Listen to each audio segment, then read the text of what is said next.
Aéroclub de Kourou.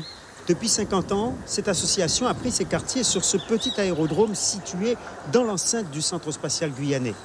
Mais voilà, depuis l'instauration de l'état d'urgence en 2015, ces barrières interdisent tout accès sur la piste. Aujourd'hui, le monde a un petit peu changé, on peut le regretter. Le centre spatial s'est agrandi. On manipule sur la base des équipements dangereux. On est zone Céveso, donc il faut prendre les précautions qui s'imposent.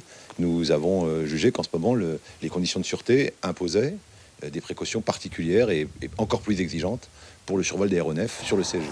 Conséquence, les avions et les ULM sont à l'arrêt. Malgré l'absence d'incidents depuis la création de la structure, les membres de l'aéroclub soutenus par la mairie de Kourou sont dépourvus face aux arguments sécuritaires.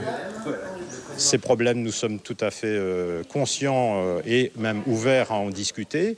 Nous ne comprenons pas non plus l'interdiction, parce que s'il s'agit de problèmes de sécurité, on ne vient pas interdire une activité, puisque c'est difficile de reconstruire ce qu'est chose et interdire, mais on peut accompagner avec des éléments de sécurité autour.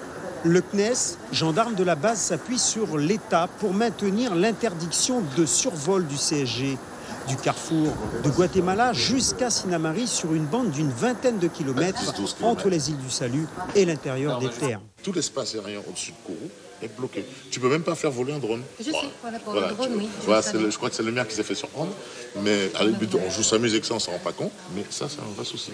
Tout ce qu'on fait évidemment au CSG, établissement public, nous agissons de façon très rigoureuse avec les services de l'État, à la fois la préfecture qui délivre les autorisations et les militaires qui protègent l'environnement de la base. Et notre position est fondée et appuyée par les services de la préfecture et des militaires. Reste que la préfecture, dans ce courrier datant de novembre 2017, réinstaure une dérogation permanente pour les activités de loisirs sur l'aérodrome du CSG. Une situation que vivent très mal les amateurs d'aéronautique.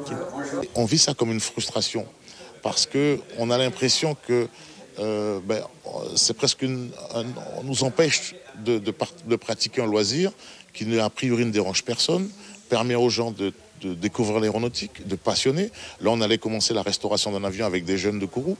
Donc, c'est vraiment une frustration. D'autant plus frustrante qu'on a des infrastructures quasiment uniques ici. Le CNES dit ne pouvoir contrôler les activités de l'association tout en assurant la sécurité du CSG. Le 9 avril prochain, une réunion en préfecture fixera définitivement le sort des amateurs d'aéronautique quant à leur avenir sur la base de Kourou.